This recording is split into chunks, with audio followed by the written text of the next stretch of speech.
My husband and I were expecting our first daughter, and he suggested the name Tiffany, and I fell in love. When I asked what made him pick it, he said he saw it in a movie. I didn't think much of it, and so a couple weeks later, I called my sister-in-law to let her know we're going to name our daughter Tiffany. She was super surprised because she said she never wanted to name her child after her husband's high school girlfriend. I was really confused, but then she told me that they were together from sophomore year of high school to junior year of college. I knew he had a long-term relationship, but I never knew the girl's name. One time I had to babysit one of my neighbor's kids overnight. We're gonna call the kid Benny. The parents didn't really tell me anything when they left me alone with Benny, but they left me a note and they were like, you can only open it in emergencies. So at this point, I'm alone with Benny. It's like 11 p.m. and I told Benny, I was like, dude, you should like get to bed. It's late. Then Benny starts getting really red and he's like, no, we don't want to sleep alone. Sleep with us, please. I didn't know why Benny said us, but I was like, whatever, okay, like, yeah, I'll sleep in your room, like, it's fine. So fast forward a couple hours, it's like 3 a.m. at this point. This is the best part. Benny starts talking in his sleep and he's like, take her instead. You're not my friend anymore. I am not yours. And I try waking him up and I look at him and his eyes are wide open as he says this stuff. I was freaking out, so I went to go open the note that his parents said was only for emergency. Packing my biggest order yet.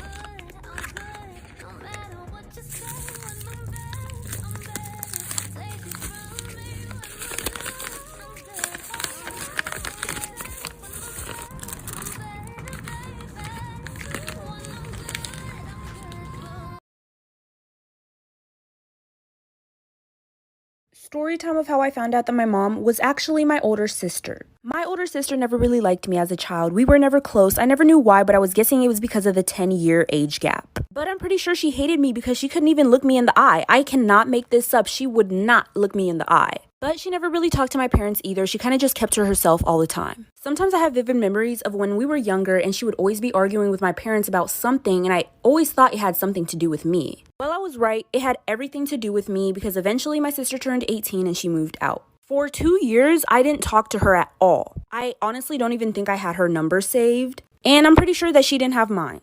Well, 2 years later, and I was 10 at the time, she reached out to me via social media. I'm not sure how she found my Instagram name, but it was just my name, so she probably just typed that in and found me. She DM'd me and told me that she wanted to talk about something very important and that she would like to talk over the phone. So we exchanged numbers and we called that same night. And she told me that when she was younger, my dad had taken advantage of her and gotten her pregnant and had me.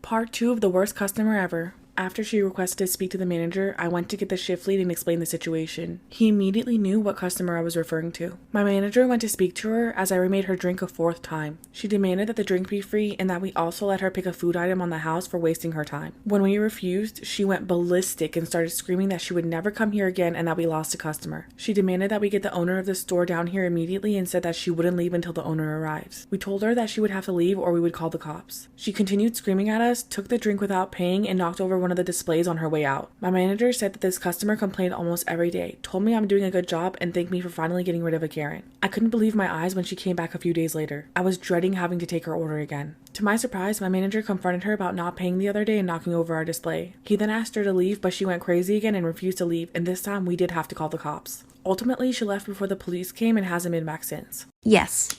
I came home that weekend and lo and behold, my sister emerged with the same silly brown and pink bob cut, except this one is on her permanent hair.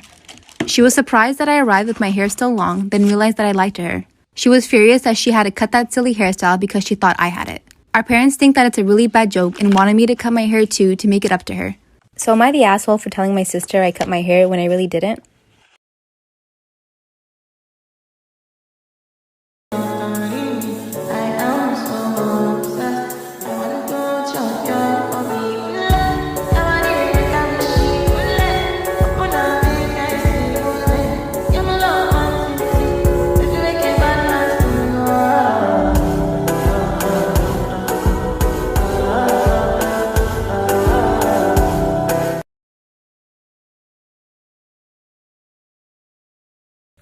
I'm not going to funerals no more. And it's not because they sad, it's because they be capping. They be in there lying, man. I was at a funeral yesterday. The pastor was praying. He said, we're here to celebrate the life of Ricky Thompson. I said, yes, Lord.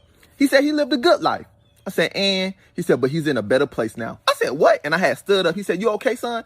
I said, I think I'm at the wrong funeral. I said, we talking about Ricky Thompson, right? He said, yes. I said, the man who body slammed a pregnant woman. Everybody gasped. They was like, oh. I was like, yes, double homicide. I said, the man who was in 7 drive-bys, he killed 7 people. He caught 7 bodies. His auntie was like, you need to leave. I said, no, you need to leave. How dare y'all lie in the house of the Lord? This man is not in heaven. He's in the VIP section of hell. It's him, Osama bin Laden, and Adolf Hitler. I said, he is sharing a bunk bed right now with Satan. Lucifer himself. I said, on his picture on Instagram, he had a gun in his picture, and on the caption it said, on demon time.